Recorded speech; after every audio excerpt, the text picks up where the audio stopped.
Now, years ago, you used to stop in the bait stores in the spring of the year when it's, and the bait stores would have eel bobs all made up.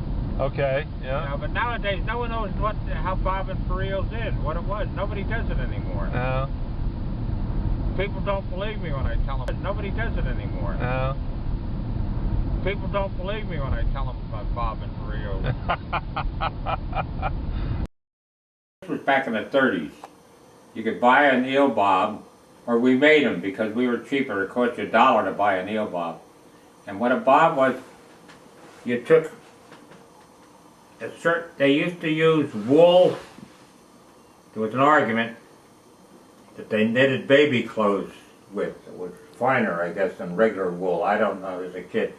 Or they used certain linen threads or so forth. And you take a piece of it, about 8 foot long, maybe Carol's foot over to here. And we used to take, I still got the needles at home, coat hanger, piece of wire that long, and you take and grind the end of it to a blunt point.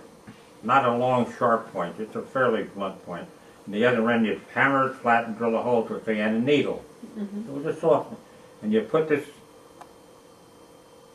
string on it, and we used to tie it, the other end we tie it to the bumper of the car, because when we make the eel bobs, the fresher they were, the better.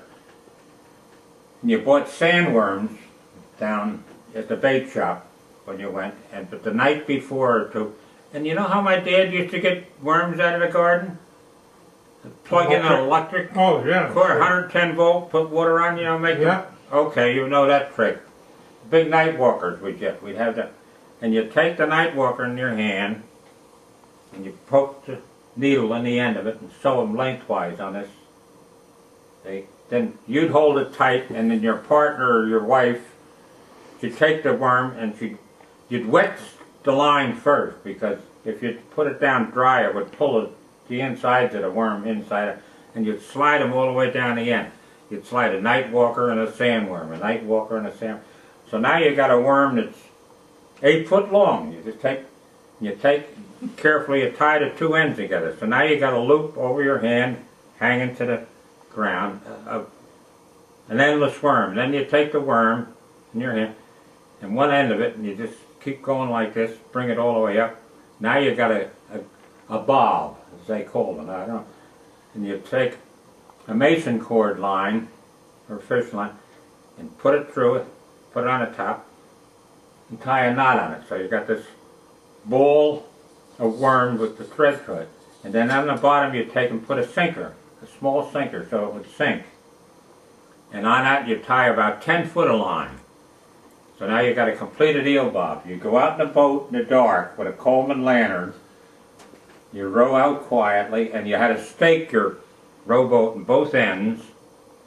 No anchors, because you had to get in the same spot. You didn't want your boat to, and you get in the water about 8 foot deep, so you could push these, and you tie your boat so you're out in the, you find muddy bottom, which you knew if you were a fisherman.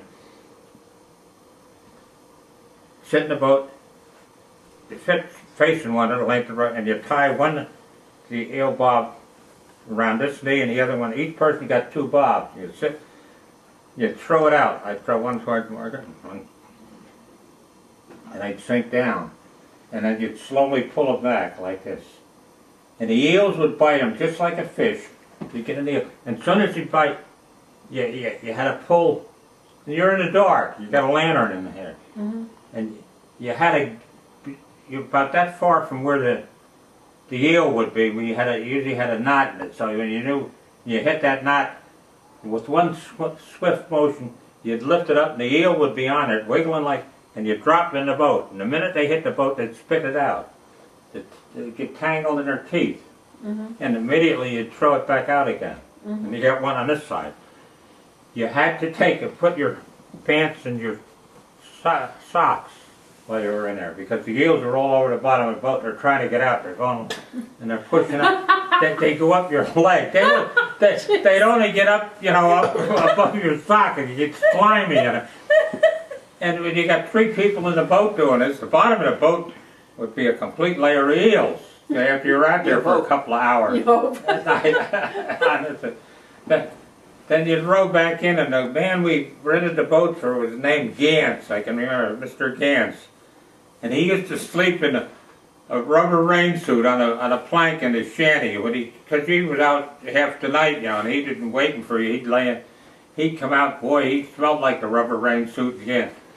And the only way you can grab an eel is like that, And you had to get him out of the bottom of the boat. The boat's alive. Yeah. Yeah. And you'd had burlap sacks. We'd pick the eels up and put them in a burlap sack and take them home and skin them out the next day. You take a nail and you drive a nail through a board all the way through it so it come out the other side to sharpen it. Then you turn the board upright and you take the eels out while they were alive and you push through their head.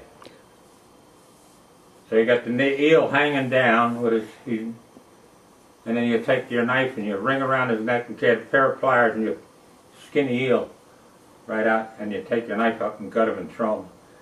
And then we put them clean them up in the kitchen after you brought them in the house. Cut them up in pieces and fry them, or we pickle them. You pickle them with a pickle sauce like after a week.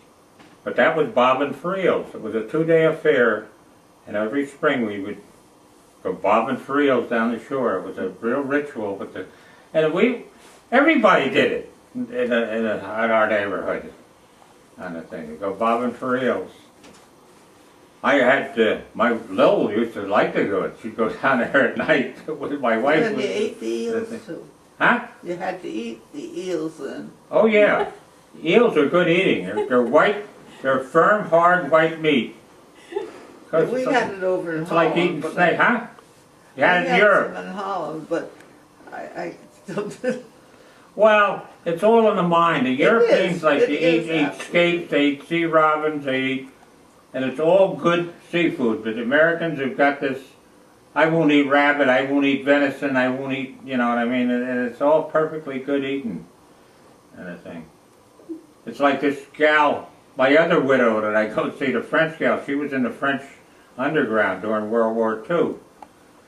And she always talks about eating cats. They always, if they could catch a cat, she says, Joe, I'll cook a cat and you can't tell it from a rabbit. I said, I've never eaten a cat. I wouldn't hesitate. She says, she has cats in the house, and even pets now, her widow, she has them. She says, we ate hundreds of cats. So no cats were safe in France during the war. She said, there was no food.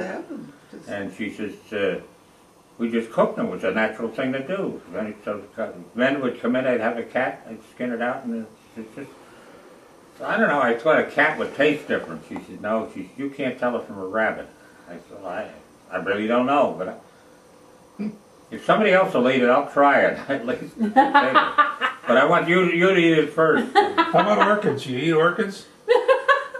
What? Orchids. No, I don't eat flowers. I eat flowers. We used to take the kids, Carol, I remember, she was always the littlest one. The spearing eels through the ice, like you drill holes through for ice fishing. Yeah. And you have a big long handled pole. We used to go down the Neversink River near Red Bank.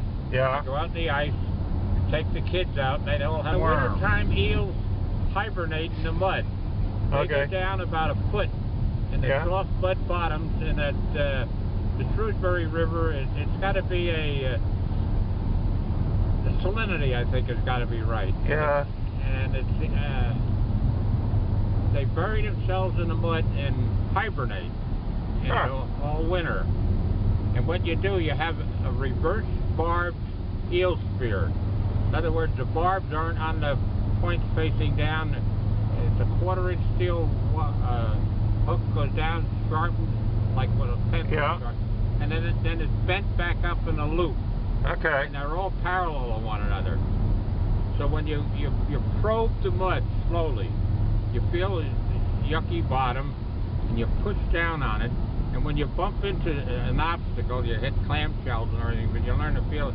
You feel a hardness in the mud. It's an eel. And you jam down hard, and he goes up between the tines of the spear, and then you lift up quickly. Now he's down in the mud about a foot, and when you pull up, the point goes into the bottom of the eel, and you just hand over hand, you pull him up out of the mud. Okay. And then you just, when you get him up, you just push the tine down on the ice, and he comes out. You don't even have to touch him. And an eel can't move on ice. He just lays there and wiggles in one place. And you get enough of them, then you throw them in a burlap bag, and then you clean them up. That's the winter time. Eels cold. But I made a couple of them, or eel spears. People look at them, I got them hanging around the house, and I say, what the heck are those things? The spears are in the wrong direction. Well, you spear an eel from the belly up. It's the lifting of it. You get them in the